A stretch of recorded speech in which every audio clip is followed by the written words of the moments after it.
আসসালামু আলাইকুম ভাই। ওয়ালাইকুম সালাম। ভাই যদি বাজারের পরিস্থিতিটা যদি একটু বলতেন। ভাই বাজারের পরিস্থিতি তো ভালো না, গরুর বাজার কম। 1 লাখ টাকার গরু বলতেছে 90,000 টাকা, 80,000 টাকা। আমরা কি করে বেচবো? আমরা তো বেচার মতো সিস্টেম নাই, কাজটা পড়তেছে অনেক টাকা। আচ্ছা, বাজার এরকম হলে কিভাবে চলবে? আপনার কি ওই এই দুইটা না? জি জি, এটা দুইটা সর্বোচ্চ কত টাকা উঠছে? দুইটা উঠছে আপনার 2,10,000 টাকা বলছে। 2,10,000। জি জি। আপনার কিনা কত টাকা? আমার কিনে হলো 2,15,000 টাকা। 2,15,000 টাকা। এটা হচ্ছে ঐতিহাসিক পুরাদিয়া বাজার।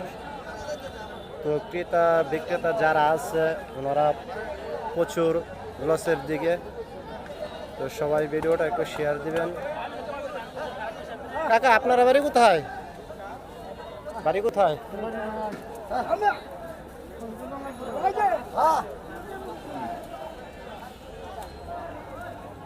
আপনার এই দুইটা কত টাকা দাম হচ্ছে সর্বোচ্চ?